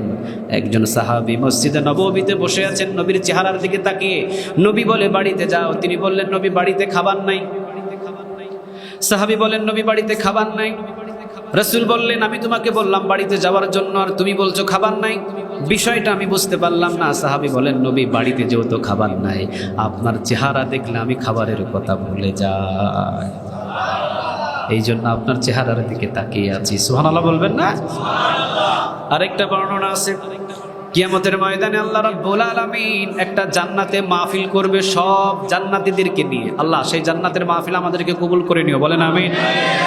সমস্ত জান্নাতি সাহাবীদেরকে নিয়ে আল্লাহ রাব্বুল আলামিন কিয়ামতের ময়দানে একটা, সমস্ত জান্নাতের ভিতরে মানুষদেরকে নিয়ে আল্লাহ রাব্বুল আলামিন একটা জান্নাতের মাহফিল করবে। ওই জান্নাতের মাহফিলের সভাপতিত্ব দায়িত্ব পালন করবেন স্বয়ং একজন। আওয়াজ দিয়ে বলেন তিনি কে? তিনি নিজে সভাপতির দায়িত্ব পালন করবেন। আরেকজন প্রধান অতিথি করবেন। এই প্রধান অতিথি হবেন মুহাম্মদুর রাসূলুল্লাহ সাল্লাল্লাহু আলাইহি ওয়াসাল্লাম। স্টেজের ভিতরে ১.৫ লক্ষেরও বেশি চেয়ার থাকবে। স্টেজটা না জানি কত বড় হবে, সুবহানাল্লাহ বলবেন না? স্টেজের ভিতরে ১.৫ লক্ষেরও বেশি চেয়ার থাকবে। ১.৫ লক্ষেরও বেশি চেয়ার থাকবে। প্রধান অতিথি মুহাম্মদুর রাসূলুল্লাহ, আর বিশেষ অতিথি যত নবী যত রাসূল এসেছেন সব হবেন বিশেষ অতিথি। চিৎকার দিয়ে বলেন আল্লাহু আকবার। মাঝে মাঝে কিছু চেয়ার খালি থাকবে বিশেষ অতিথির মাঝে মাঝে। এই চেয়ারগুলোতে অনেকে চিন্তিত হবেন যে এদের এখানে আবার কারা বসবে। এখানে আল্লাহ সুবহানাহু ওয়া তাআলা বসাবেন তাদেরকে যারা নবীয়তি কাজ পেয়েছিল, তারা নবীয়তি দাওয়াতি কাজ পেয়েছে, তারা হলেন আখিরি জামানার উম্মত মুহাম্মদ সাল্লাল্লাহু আলাইহি ওয়াসাল্লামের উম্মত। আমরা চিৎকার দিয়ে পড়েন আল্লাহু আকবার। মুসা আলাইহিস সালাম উনি যখন দাওয়াতের কাজ কমপ্লিট করে দিয়ে চলে গেছেন, উম্মতের উপরে কোনো দায়িত্ব ছিল না, উম্মত শুধু পালন করবে, বাস এনাফ। ইউসুফ আলাইহিস সালাম যখন দাওয়াতি কাজ দিয়ে চলে গেছেন, ইউসুফ আলাইহিস সালাম ও দাওয়াতি কাজ দিয়ে চলে যাওয়ার পর উম্মতের উপরে কোনো দায়িত্ব নাই। কিন্তু আমার নবী যখন বিদায় হয়ে চলে গেলেন, বলে গেলেন কোরআন এবং হাদিস তোমাদেরকে রেখে গেলাম, তোমরা মানলে হবে না, তোমরা এটার দাওয়াত সবার কাছে পৌঁছায়া দিতে হবে। তোমাদের দাওয়াতি কাজ আমি দিয়ে দিলাম। এই যে দাওয়াতি কাজ আমরা পেয়েছি, বিশেষ অতিথির চেয়ারে এক একটা আবু বকর, এক একটা ওমর, এক একটা ওসমান, এক একটা আলী, যারা দিনের জন্য কুরবানি হয়েছেন, যারা দিনের জন্য ১২ বছরেরও বেশি জেলখানায় গিয়েছেন, যারা দিনের জন্য জেলখানায় গিয়েছেন, যারা দিনের জন্য ফাঁসিতে ঝুলেছেন, আল্লাহ যাকে পছন্দ করবেন তাদেরকে ধরে ধরে এক একজনকে বিশেষ অতিথির চেয়ারে বসিয়ে দিবেন। চিৎকার দিয়ে পড়েন আল্লাহু আকবার। কাকে বসাবেন আমি জানি না, তবে যারা কোরআনের জন্য, ইসলামের জন্য সবচেয়ে বেশি পরীক্ষা দিবেন, জীবন দিয়ে দিবেন, তাদেরকে ধরে ধরে বিশেষ অতিথিদের চেয়ারে বসায়া দিবেন। সাহাবীরা তো আছেই, তারা তো বসবেই। সুবহানাল্লাহ বলবেন না? বিশ্বনবী যখন এই বর্ণনাটুকু করছিলেন, আল্লাহ রাব্বুল আলামিন এই জান্নাতের ভিতরে এই মাহফিলটা করবেন, সব জান্নাতি মানুষগুলো এখানে আসবেন। একজন সাহাবী দাঁড়িয়ে বললেন, নবী এত বড় জান্নাতের মাহফিলে আল্লাহ রাব্বুল আলামিন বাতির কি ব্যবস্থা করবেন? কি বাতির ব্যবস্থা করবেন আমার আল্লাহ? এখন রাসূল মুস্কি হাসি দিয়ে বলছেন, সুন্দর একটা কথা বলেছো তুমি। আমার আল্লাহ এত বড় জান্নাতের মাহফিলের ভিতরে বাতির কি ব্যবস্থা করবেন? আজকে যদি দুই সাইডে হ্যালোজিন লাইট দুইটা না থাকে, জায়গাটা অন্ধকার হয়ে যাবে, ঠিক না ঠিক? সাহাবীদের কথা, এত বিশাল বড় একটা জান্নাতের মাহফিল হবে, তো সাহাবীদের সময় কি কারেন্ট ছিল? কথা কয় না কেন? কারেন্ট ছিল? সাধারণ চারাক বাতি ছিল। তো এত বিশাল বড় জান্নাতের ভিতরে আল্লাহ বাতির কি ব্যবস্থা করবে ইয়া রাসূলুল্লাহ? তখন রাসূল মুস্কি হাসি দিয়ে বললেন, সাহাবীরা রে, এত বড় জান্নাতের কনফারেন্সের ভিতরে, এত বড় জান্নাতের মাহফিলের ভিতরে আল্লাহ রাব্বুল আলামিন যখন আমি মুহাম্মদকে প্রধান অতিথির চেয়ারে বসিয়ে দিবেন, আমার নূরের আলোতে পুরা জান্নাতের কনফারেন্স আলোকিত হয়ে যাবে। আচ্ছা আপনাদেরকে বলি, হলিউড বলিউডের নায়ক নায়িকা যতগুলো আছে, বাংলাদেশে বলেন, ইন্ডিয়া বলেন, পাকিস্তান বলেন, যতগুলো আছে, হলিউড বলিউডের যে যুবকেরা, সালমান খান, শাহরুখ খান, এইরকম যারা যুবকরা যারা চিনো, এই সবগুলারে দাওয়াত দিয়ে অমাবস্যার রাতে পাকিস্তান বাজারে যদি ওদেরকে নিয়ে আসা হয়, অমাবস্যার রাত কি আলোকিত হবে? অমাবস্যার রাত কি আলোকিত হবে? সেই হাদিসের বর্ণনা আমরা জানি, আয়েশা রাদিয়াল্লাহু তাআলা আনহা তিনি বলেন, রাসূল যখন মসজিদে নববী থেকে আমার ঘরের ভিতরে প্রবেশ করতেন, আমি চেরাগ বাতিটা নিভিয়ে দিয়ে আমি সেলাইয়ের কাজ করতাম, কারণ আমার ঘরের ভিতরে রাতের বেলা সূর্য উদয় হতো। চিৎকার দিয়ে পড়েন আল্লাহু আকবার। তোমাদের ঘরে আলো দেয় সূর্য দিনের বেলা, আর আমার ঘরে রাতের বেলা সূর্য আলো দেয়। মানে রাসূল আমার ঘরে যখন ঢোকেন, পুরা ঘর সূর্যের মতো আলোকিত হয়ে যায়। সুবহানাল্লাহ বলেন। এখন বলেন তো দেখি, রাসূলের চেহারা সৌন্দর্য বেশি না কম? খাদিজা রাদিয়াল্লাহু তাআলা আনহা তিনি বলেন, মক্কার ভিতরে সবচেয়ে সুন্দর সুপুরুষকে তোমরা বলো। নেতা সবাই বলল যে মুহাম্মাদের মতো সুন্দর সুপুরুষ আর একজনও নাই।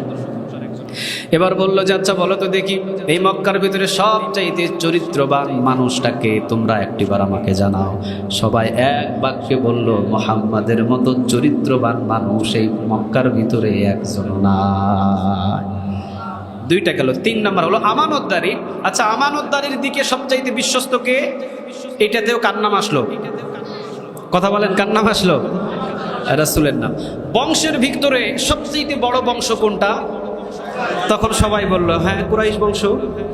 তাহলে বংশের দিক দিয়েও তিনি নাম্বার 1-এ আছেন, সুন্দরের দিক দিয়েও তিনি নাম্বার 1-এ আছেন, চরিত্রের দিক দিয়েও তিনি নাম্বার 1-এ আছেন, ব্যবহারের দিক দিয়েও সব কিছুর দিক দিয়ে তিনি নাম্বার 1, 1 নম্বরে আছেন। তাহলে তোমরা, আমি যে মোহাম্মদকে বিবাহ করেছি তোমরা সমালোচনা করো কেন? সবাই বলল খাদিজা, মোহাম্মদের তো সম্পদ নাই। কি নাই? কি নাই?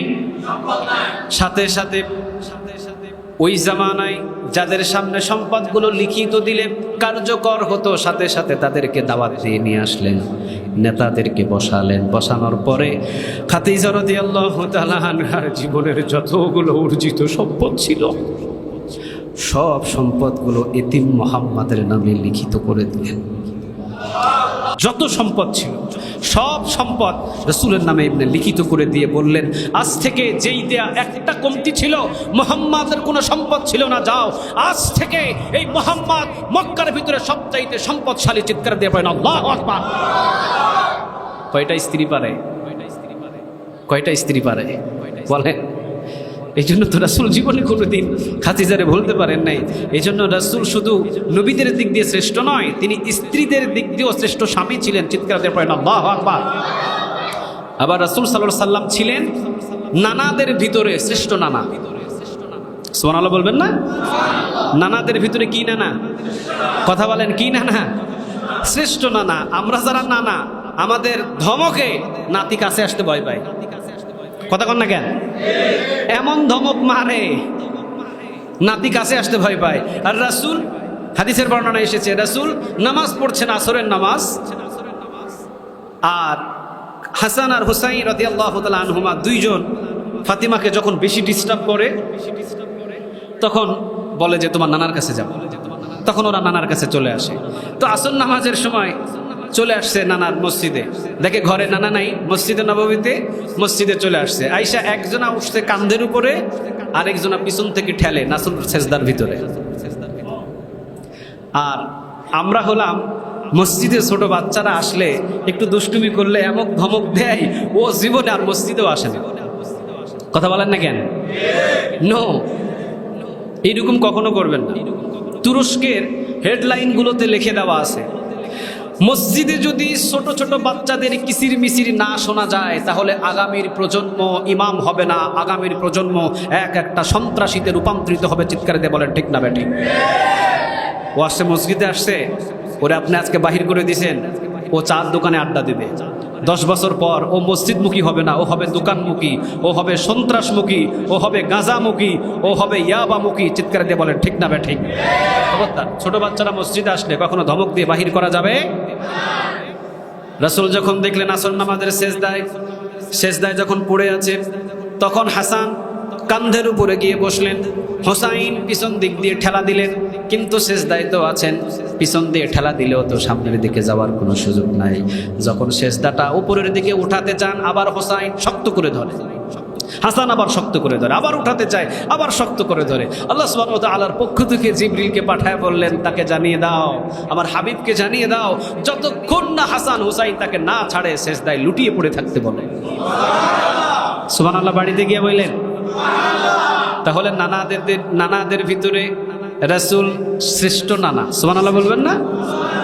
আবার 3 নম্বরে রাসূল সাল্লাল্লাহু আলাইহি ওয়াসাল্লাম সাহাবীদের সামনে যখন যেতেন তখন শ্রেষ্ঠ নেতা হয়ে যেতেন। সুবহানাল্লাহ বলেন।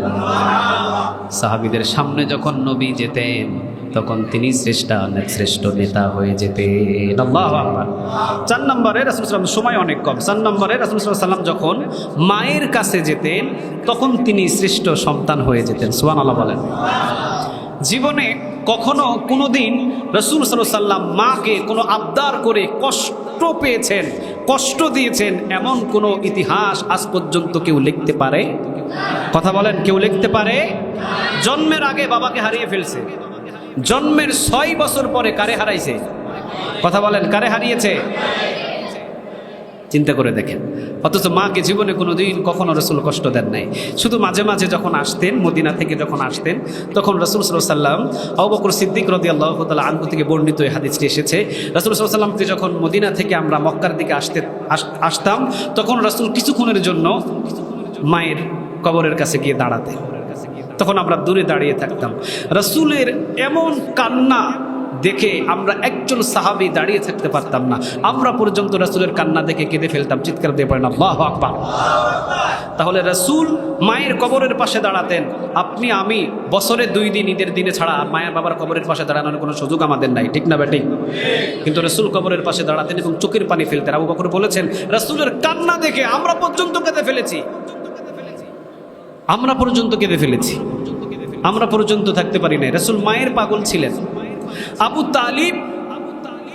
তালিব যখন মুহাম্মদকে কখনো মদিনাতে নিয়ে যেতেন, তখনও তিনি ব্যবসার জন্য যখন নিয়ে যেতেন বা মায়ের যখন কবরের পাশে দিয়ে যেতেন, আবু তালিব বলতেন, আমি ইবনে হিশামের বর্ণনা, আমি মুহাম্মদকে দেখেছি কিছু সময়ের জন্য আমাদের কাফেলাটাকে দাঁড় করিয়ে মুহাম্মদ মায়ের কবরের উপরে বুকটাকে লাগিয়ে দিয়ে মায়ের জন্য কান্না করতেন, বুকটা লাগিয়ে দিতেন, লাগিয়ে দিয়ে কান্না করতেন। তাহলে মা বাবার দিক, মায়ের ভালোবাসার দিক দিয়ে রাসূল শ্রেষ্ঠ নবী, সুবহানাল্লাহ বলবেন না? শ্রেষ্ঠ সন্তান। 5 নম্বরে রাসূল সাল্লাল্লাহু আলাইহি ওয়াসাল্লাম যখন সাহাবীদের সাথে মজা করতেন, তখন তিনি হয়ে যেতেন শ্রেষ্ঠ মজাদারক, চিৎকার দিয়ে পড়েন আল্লাহু আকবার। কৌতুকও করতেন মাঝে মাঝে তিনি, ওনার মতো কৌতুক আমরা জীবনে পারবই না, আমাদের জানাই নেই। রসুলের একজন জামাই ছিল, নাম ছিল হযরত আলী রাদিয়াল্লাহু তাআলা আনহু। কি ছিল বলেন তো দেখি? আলী রাদিয়াল্লাহু তাআলা আনহু মাঝে মাঝে এমন কিছু কৌতুক করতেন, হাসতে হাসতে পেটের চামড়া ব্যথা হয়ে যেত। কৌতুকের দিক দিয়েও তিনি ছিলেন শ্রেষ্ঠ। তো আলী রাদিয়াল্লাহু তাআলা আনহুকে ডাক দিয়ে কাছে বসালেন, সাহাবীদেরকে কাছে বসালেন। কিছুক্ষণ পরে দেখলেন 2টা খেজুরের থুকা আসছে মসজিদে নববীতে, একটা কাঁচা একটা পাকা। তো ওগুলো সামনে বসিয়ে রেখে, সামনে রেখে সবাইকে গোল করে নিয়ে রাসূল বললেন, না এবার শুরু করো, খাও। সবাই খাওয়া শুরু করলেন। হযরত আলী রাদিয়াল্লাহু তাআলা আনহু ছিলেন রাসূলের বাম দিকে। সব সাহাবীগুলো খাওয়া শুরু করলেন খেজুর ছিঁড়ে ছিঁড়ে। খাওয়ার পরে চামড়া খাওয়ার পরে যখন এটা কি বলেন, খেজুরের বিচি বলে না কি বলে? বিচি বলে। চামড়াটা খাওয়ার পরে বিচি যেটা থাকে, বিচিটা সামনে সবাই রেখে দেন, কিন্তু রাসূল সাল্লাল্লাহু আলাইহি ওয়াসাল্লাম বিচিটা সামনে না রেখে আলী রাদিয়াল্লাহু তাআলা আনহুর খেজুরের বিচি যেখানে, গোপনে ওই আলীর খেজুরের বিচির সাথে রেখে দেয়। আল্লাহু আকবার। কেউ টের পায় নাই, কিন্তু কেউ টের পায় নাই। অন্তত আলী রাদিয়াল্লাহু তাআলা আনহু তিনিও তো যেমন তেমন কোনো সাহাবী না। রাসূল বলতেন যে আমি হলাম ইলমের শহর, আর ওই শহরের দরজা হলো আমার জামাত আলী। চিৎকার দিয়ে পড়েন আল্লাহু আকবার। তো আলী রাদিয়াল্লাহু তাআলা আনহু মিডিয়াম সাইজের মানুষ ছিলেন। আবু বকর, ওমর 2 জনে হাঁটছেন, মাঝখানে আলী রাদিয়াল্লাহু তাআলা আনহু, বেঠে মানুষ, একটু শর্ট সাইজের ছিলেন, তো উনি হাঁটছেন। তখন ওমর মুস্কি হাসি দিয়ে বলছেন, দেখছো ওমর, আমি বাম পাশে ওমর, ডান পাশে আবু বকর, আর মাঝখানে আলীকে নুনের নুক্তার মতো দেখা যায়। নুনের কিসের মতো দেখা যায়? নুক্তার মতো দেখা যায়। মানে আলী একটু ছোট, তো মনে হচ্ছে যে আলী ছোট এবং 2 পার্শ্বের 2 জন সাহাবী লম্বা লম্বা। তাই ওমর মজা করে বলতেছিলেন যে আলীকে তো আমাদের মাঝখানে দাঁড় করাইয়া নুনের নুক্তার মতো দেখা যায়। তখন আলী মজাদার ভাবে উত্তর দিলেন, ওমর, নুক্তা ছাড়া নুনের কোনো মূল্যই নেই। কথা কন না কেন? নুক্তা ছাড়া কি নুনের কোনো মূল্য আছে? কথা বলেন, মূল্য আছে? একটা টান শুধু দিয়ে রাখছেন, কি টান দিছেন আপনি ভালো জানেন। যখন উপরে একটা নুক্তা লাগায় দিবেন, ওটার নাম কি হবে? ওটার নাম কি হবে? সাহাবীদের জিন্দেগিটা ছিল এরকম। তো রাসূল খেজুর খাওয়ার পরে আলীর খেজুরের ভিতর দিয়ে ঢুকাইয়া দিতেছে। তখন রাসূল সাল্লাল্লাহু আলাইহি ওয়াসাল্লাম খেজুর খাওয়া শেষ, তখন মজাদার ভাবে বলেন, আচ্ছা বলো তো দেখি কে কয়টা খেজুর খাইছে, গণ, আজকে খাতক বাহির করব। কে কত বেশি খায়, এই খাদকটাকে আজকে আমি বাহির করবো, সবাই গণো। তখন এক একজন গণে, কেউ 10টা খাইছে, কেউ 12টা, কেউ 15টা, কেউ 16টা, কেউ 17টা, কেউ 5টা। আলী রাদিয়াল্লাহু তাআলা আনহুটা গনে দেখে প্রায় 30টা। তো সবাই চিন্তা করতেছে যে কিরে, সবাই খাইছে, 1-2টা এদিক ওদিকে। আলী রাদিয়াল্লাহু তাআলা আনহুটা গনে দেখে 30টা। তখন রাসূল বলছে, দেখছো আল্লাহ কেমন খাতক জামাই আমার নসিবে মিলাইছে, খালি খায়, খালি খাওয়া নিয়ে ব্যস্ত। এবার হযরত আলী রাদিয়াল্লাহু তাআলা আনহু এবার বলা শুরু করলেন, সবাই শোনো, সবার সামনে খেজুরের বিচি গণনা করেছো, দেখো তো দেখি। সবাই খেজুর খাওয়ার পরে বিচিটা কিন্তু সামনে রেখে দিয়েছো। আমার শ্বশুর রাসূল এমন খাদক, খেজুর খেয়েছে, শুধু খেজুর খেয়ে ক্ষান্ত হয় নাই, খেজুরের সাথে বিচিটাও মেরে দিয়েছে। সবার সামনে বিচি আছে, রাসূলের সামনে কি নাই? আলী সুযোগ পেয়ে বলতেছে, আমি আবার এমন শ্বশুর পাইছি যেই শ্বশুর শুধু খেজুর খায় না, খেজুরের সাথে কিও মারে। এই যে এইরকম আনন্দ ঘন, এই আনন্দ ঘনগুলো থেকে আরশ থেকে একজন খুশি হয়ে যেতে আওয়াজ দিয়ে বলেন তিনি কে? আবার রাসূল সাল্লাল্লাহু আলাইহি ওয়াসাল্লামের সংসারে মাঝে মাঝে তর্ক বিতর্ক হতো। তর্ক বিতর্ক হয় না? কথা বলেন, তর্ক বিতর্ক হয়? আপনাদের সংসারে হয়? সবাই তো কয় না, আপনাদের সংসারে হয়? যারা বিয়ে করে না তারা কয়, যারা বিয়ে করছে তারা বলেন আপনাদের সংসারে কি হয়? রাসূলের সংসারেও হতো, তবে এগুলো ছিল মিষ্টি তর্ক বিতর্ক। সুবহানাল্লাহ বলেন। তাহলে রাসূল সাল্লাল্লাহু আলাইহি ওয়াসাল্লামের যে কয়টা আমরা কোয়ালিটি বললাম, এই কয়টা কোয়ালিটিকে আমরা অনুসরণ করার চেষ্টা করতে পারবো ইনশাআল্লাহ। 1 নম্বরে বলেছিলাম এশার নামাজের আগে কি, এশার নামাজের পরে কোথায় যাব? মধ্যরাতে ঘুম থেকে জাগার চেষ্টা করবো ইনশাআল্লাহ। 3 নম্বর বলেছিলাম, কি বলেছিলাম 2 নম্বরে বলেন তো দেখি, মনে আছে কারো? হ্যাঁ হ্যাঁ হ্যাঁ, মিথ্যা কথা 2 নম্বরে বলেছিলাম। রাসূল জীবনে কোনোদিন একটা মিথ্যা কথা বলেন নাই। এরপরে আরেকটা বলেছিলাম, রাসূল সবচাইতে ইয়াং বয়সে তিনি বিবাহ করেছিলেন সব থেকে বয়স্ক 40 বছরের নারী। আমরাও এটা মানার চেষ্টা করবো ইনশাআল্লাহ। এরপরে আমি যতগুলো বললাম, শ্রেষ্ঠ শুধু নবীর দিক দিয়ে নয়, রাসূল সাল্লাল্লাহু আলাইহি ওয়াসাল্লাম শ্রেষ্ঠ ছিলেন, তিনি স্ত্রীর দিক দিয়ে শ্রেষ্ঠ স্বামী ছিলেন, তিনি নানার দিক দিয়ে শ্রেষ্ঠ নানা ছিলেন, তিনি সাহাবীদের কাছে শ্রেষ্ঠ নেতা ছিলেন, তিনি মায়ের কাছে শ্রেষ্ঠ সন্তান ছিলেন।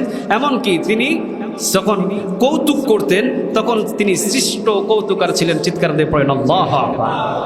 আল্লাহ এগুলো আমাদের প্রত্যেককে আমল করার তৌফিক দান করুন, বলেন আমিন। ছোট্ট একটা হাদিসের দ্বারাই আমরা আজকের আলোচনা শেষ করব। লা ইউমিনু আহাদুকুম হাত্তা আকুনা আহাব্বা ইলাইহি মিন ওয়ালিদিহি ওয়া ওয়ালাদিহি ওয়ান নাসি আজমাইন। রাসূল সাল্লাল্লাহু আলাইহি ওয়াসাল্লাম তিনি বলেন, যদি মায়ের চাইতে, বাবার চাইতে, আত্মীয় স্বজন, ছেলে মেয়ে যা কিছু আছে সব কিছুর চাইতে যদি আমি নবীকে বেশি না ভালোবাসতে পারে, সে কখনো মুমিন হবে না। কথাটা বলেছেন, আওয়াজ দিয়ে বলেন তিনি কে? আল্লাহর কথাই বলেছেন মুহাম্মদ সাল্লাল্লাহু। লা ইউমিনু আহাদুকুম হাত্তা আকুনা আহাব্বা ইলাইহি মিন ওয়ালিদিহি ওয়া ওয়ালাদিহি ওয়ান নাসি আজমাইন। সব কিছুর চাইতে রাসূলের ভালোবাসাটা থাকবে বেশি না কম? আরো জোরে বলেন, বেশি না কম? এক বর্ণনা এসেছে, রাসূল সাল্লাল্লাহু আলাইহি ওয়াসাল্লামের ইন্তেকালের পরে রাসূল যেই উঠুনিতে চলাফেরা করতেন, মহিলা উটটাকে কি বলা হয়? উঠুনি। কি বলা হয়? যে মহিলা উঠুনিতে রাসূল চলাফেরা করতেন, ওই উঠুনিটা প্রসব করবে, ওর পেটের ভিতরে বাচ্চা। এই উঠুনিটা প্রসব করবে। রাসূলের ইন্তেকালের পরে মদিনা দেশে প্রসব করে নাই, মদিনার এরিয়া থেকে দূর এরিয়ায় গিয়ে বাচ্চা প্রসব করে পাক সাফ হয়ে আবার মদিনাতে ঢুকছে। একটা উট কিভাবে রাসূলকে সম্মান করছে চিন্তা করে দেখেন। একটা উট কিভাবে সম্মান করেছেন রাসূলকে। উট যদি মদিনার ভিতরে প্রসব করে বাচ্চা, হয়তো তারা নাপাকতার কারণে মদিনা নাপাক হয়ে যাবে, এই জন্য তিনি প্রসবটাকে কখনো মদিনায় না করে মদিনা থেকে দূর এলাকায় গিয়েছেন, বাচ্চা প্রসব করে পাকসাপ হয়ে এরপরে আবার তিনি মদিনায় এসেছে। সুবহানাল্লাহ বলেন। তাহলে উটের ভালোবাসা নবীর প্রতি বেশি না কম? আর একটু জোরে বলেন, বেশি না কম? একজন সাহাবী ছিলেন, নাম হলো হযরত তালহা রাদিয়াল্লাহু তাআলা আনহু। তিনি এমন একজন সাহাবী, হযরতে তালহা রাদিয়াল্লাহু তাআলা আনহুর মেহমানদারির দ্বারাই সূরা হাশরের 9 নম্বর আয়াতটাকে নাজিল করে দিয়েছেন তিনি কে? আচ্ছা, একজন সাহাবীর মেহমানদারির ভিতরে একটা কোরআনের আয়াত নাজিল হয়ে গেছে, এই সাহাবীটা কি যেমন তেমন সাহাবী? কথা বলেন না কেন, যেমন তেমন সাহাবী? মক্কা থেকে একজন মেহমান এসেছেন মদিনায়। রাসূল বললেন, আচ্ছা রাতের বেলা আমার এই সাহাবীর মেহমানদারির দায়িত্ব কে নেবে? পিছন থেকে তালহা রাদিয়াল্লাহু তাআলা হাত উঠাইছে, ইয়া রাসূলুল্লাহ আমাকে দায়িত্ব দেন। তখন রাসূল বললেন, ঠিক আছে তুমি মেহমানটারে নিয়ে যাও। মেহমানটারে নিয়ে সামনের ওয়েটিং রুমে বসানোর পরে দিই ভিতরে বিবির কাছে গিয়ে বলতেছে, ঘরে কি আছে? মেহমান নিয়ে আসছি। বিবি বলতেছে, আমাদের তো খাবার নাই, আমাদের 2টা বাচ্চার মাত্র 3টা রুটি আছে, আমাদের কোনো খাবারই নেই, আমাদের তো উপাস থাকতে হবে। এই বাচ্চাদের শুধু কয়েকটা রুটি আছে, বাচ্চাদেরকে খাওয়া দিয়া চিন্তা করছি ঘুম পাড়ায় দিব। কয় না, বাচ্চাদের ঘুম পাড়ায় দাও, ওই মেহমান আসছে আজকে মেহমানরে খাওয়াবো। সুবহানাল্লাহ বলেন। বাচ্চাদেরকে ঘুম পাড়িয়ে দিলেন, মাত্র 3টা রুটি আর একটু হালুয়া একটা প্লেটের উপরে উঠালেন। প্লেটের উপরে ওঠানোর পরে বিবি এখন বলছেন, মক্কার মেহমান যখন আপনি সামনে বসবেন, 2জনেই তো একসাথে বসবেন, আপনি যদি 3টা রুটির ভিতরে প্লেটে হাত লাগান তাহলে তার খাবারটা অনেকটা কম হয়ে যাবে। এই জন্য আপনি একটু কৌশল অবলম্বন করেন, যেহেতু আমার ঘরে আর কোনো খাবার নাই। আপনি একটা খালি প্লেট নিয়ে যাবেন, আর একটা 3টা প্লেট হালুয়া নিয়ে যাবেন। যাওয়ার আগেই আপনি তাকে খাবার দেওয়ার আগে তার ঘরের ভিতরে প্রবেশ করে ফু দিয়ে বাতিটাকে একটু নিভাইয়া দিবেন। বাতিটারে নিভিয়ে দিয়ে খালি একটা প্লেট নিয়ে আপনি শুধু হাত ঘোরাবেন আর তাকে খাওয়াইয়া দিবেন। সুবহানাল্লাহ বলবেন না? দেখছেন মেহমানদারির কৌশলটা দেখছেন তো? সাহাবী বিবির কথা অনুযায়ী বলছে, ঠিক আছে দাও।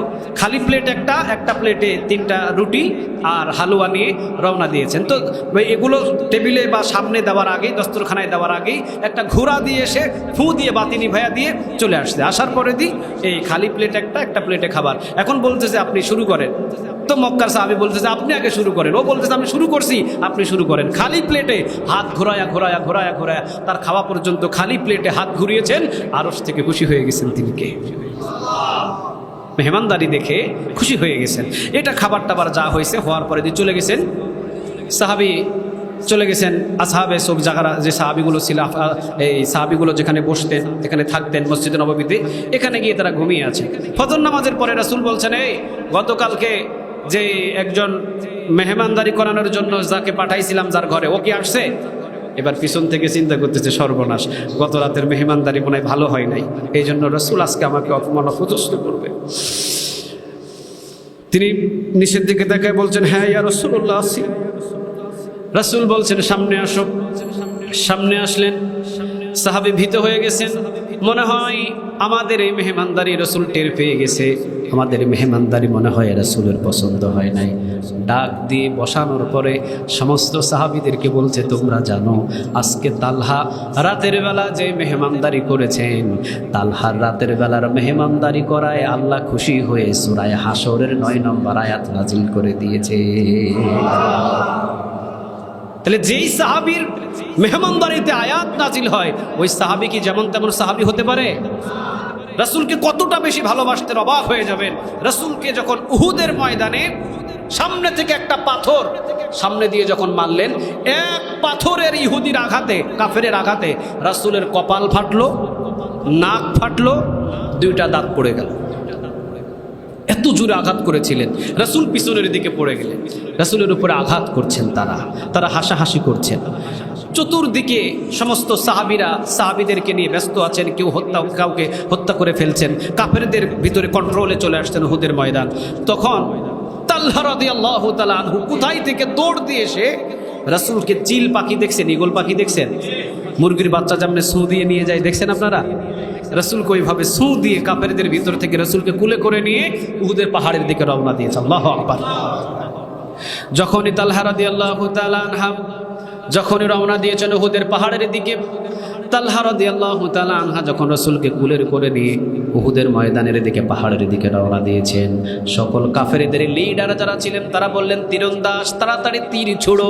ওই যে মুহাম্মদকে নিয়ে তালহা পালিয়ে গেল উহুদের পাহাড়ের ভিতরে। চতুর্দিক থেকে তীর বৃষ্টির মতো আসা শুরু হলো। ডান দিক থেকে তীর আসলে রাসূলকে আড়াল করে নিয়ে তালহার পিঠ তীরের দিকে পাতায়া দেয়। যখন বাম দিক থেকে তীর আসে তখন তালহার পিঠ তীরের দিকে দিয়ে রাসূলকে আড়াল করে নেয়। যখন সামনের দিক থেকে আসে রাসূলকে আড়াল করে নিয়ে সামনের দিকে আবার পিঠটা পাতিয়ে দেয়। এইভাবে তালহা রাদিয়াল্লাহু তাআলা আনহা উহুদের ময়দানে পাহাড়ে উঠতে উঠতে রাসূলকে কুলে করে নিয়ে উঠতে উঠতে ৮২টা তীর রাসূলের পিঠের ভিতরে লেগেছে। কয়টা তীর? কথা বলেন কয়টা তীর? এখন বলেন তো দেখি ৮২টা তীর যেই সাহাবী রাসূলকে পাহাড়ে ওঠানোর কারণে পিঠের ভিতরে নাই, এই সাহাবীর ভালোবাসা রাসূলের প্রতি বেশি না কম? আরো জোরে বলেন, বেশি না কম? রাসূলকে যখন উপরে পাহাড়ে নিরাপদ স্থানে যখন রাখলেন, রাসূল যখন জ্ঞান ফিরে পেলেন তখন তালহার দিকে তাকিয়ে আছেন, দেখছেন তালহার মুখের ভিতরে মুস্কি হাসি। কিন্তু নবী এমন নবী, সামনেও তিনি যেভাবে দেখেন পিছনেও তিনি ঠিক একইভাবে দেখেন। সুবহানাল্লাহ বলবেন না? রাসূল সামনের দিক দিয়ে যেভাবে দেখেন পিছনের দিক দিয়েও ঠিক একইভাবে দেখেন। রাসূল তো টের পেয়েছেন তালহা মুস্কি হাসি দিচ্ছেন, যদি রাসূলের সামনে তালহা কান্না করে কেমনটা লাগে। রাসূল সাল্লাল্লাহু আলাইহি ওয়াসাল্লাম সেখানে বললেন, যদি মৃত্যুর পরে শহীদের উপাধি দেওয়া হয়, আমি তালহা রাদিয়াল্লাহু তাআলা আনহুর উপাধিটা শহীদের উপাধি আমি তালহার মৃত্যুর পরে দিব না। জীবন্ত শহীদ যদি কেউ দেখতে চাও, আমার তালহাকে দু চোখ দিয়ে দেখে না। মানুষ মৃত্যুর পরে শহীদ হয়, আর তালহাকে জীবিত থাকাকালীন শহীদ ঘোষণা দিয়েছেন মুহাম্মদ সাল্লাল্লাহু। তাহলে রাসূলের প্রতি তালহার ভালোবাসাটা বেশি না কম? আর একটু জোরে বলেন, বেশি না কম?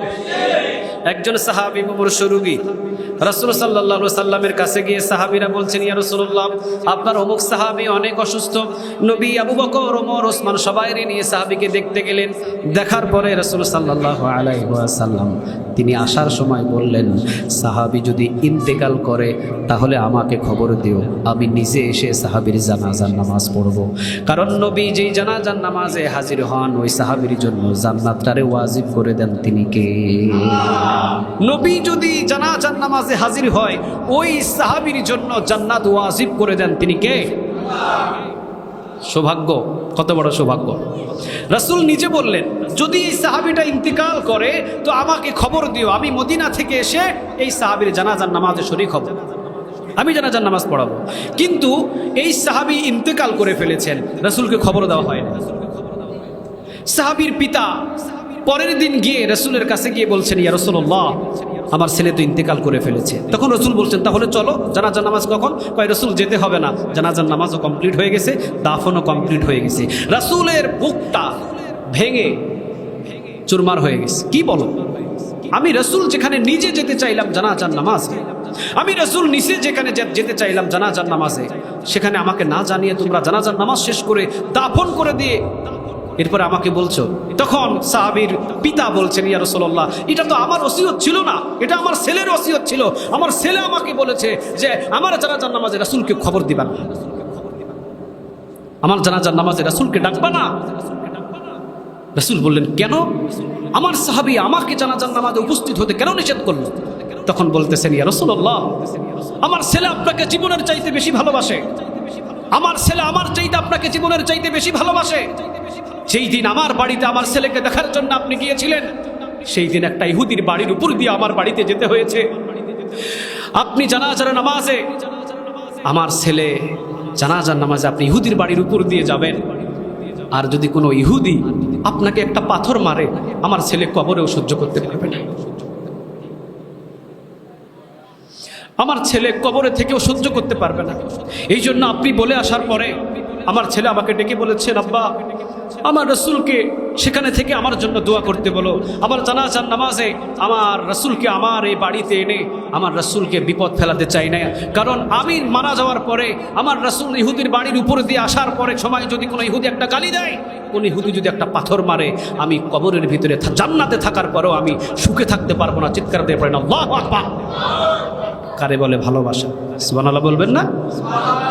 তাহলে আল্লাহ সুবহানাহু ওয়া তাআলা যেন আমার রাসূলকে জীবনের চাইতে বেশি ভালোবাসার তৌফিক দান করে, বলেন আমিন।